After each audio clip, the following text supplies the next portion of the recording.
Welcome back to Square Off. School districts' bond and budget override elections last week were a litmus test for public schools across the valley. Painting the results with a broad brush, districts' requests were rejected in suburban East and West Valley districts. Those closer to Phoenix won. What should we read into those results? We're back with Christine Jones, former Republican candidate for governor, and Dawn Penich-Thacker, a Democratic consultant at Agave Strategy. Your takeaway from the results last week? Well, I think your point about the suburban districts being so starkly different from the city center districts is really important. If you get into the granular, looking at precinct by precinct, they are swaying red balance, blue balance. But the perplexing thing is, if a Republican voter in Phoenix is willing to vote for a bond override or an extension of spending, and a Republican voter in Gilbert is not, then I wonder where your messaging is falling down, because those people basically are the same person.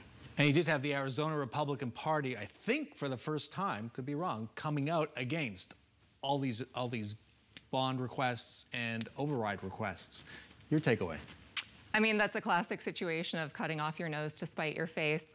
Education in Arizona and across the country has certainly evolved over the years, but it is also true that here in Arizona and across the country, Arizona families, including Republican families, continue to choose the district public schools that these bonds and overrides help to fund. And what's especially unfortunate about the no votes in some of these more red areas or kind of collar communities is that these largely fund things that Republican voters support. So this is not culture war funding. This is not about, you know, sex ed material in the library. This is often for school safety programming, ways to keep our kids and teachers safe inside the classroom. This is largely career and technical education programming and technology, infrastructure. So the Republican voters have fought against their own constituents, their own families, by rejecting funding for things that they support.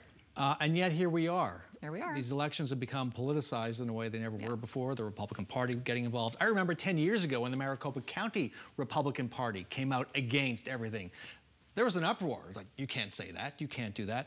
Are we at a point now, 20 years into charter schools, ESA, school vouchers are a reality, where there is just a more hardcore group against public education, and these kinds of votes will continue to be a battle? Well, this is where I do have a conflict, because I am on the Board of Great Hearts. But the thing to remember here is money is fungible, and funding goes to district public schools and charter public schools from the same pot. So let's be careful about casting aspersions on that. But do we want to spend money for big buildings and for transportation and for some of the things that public district schools get that charter schools don't get? That is a question that we've never really gotten to the bottom of, and you will not get Republican voters whose default position is vote no on every tax increase to vote yes, unless you explain to them, here is what you're getting for your kids, for your grandkids, for your neighborhood by giving us a little more money out of your paycheck. We just haven't heard that message, and it's going to be a loser every time in those red districts, I think.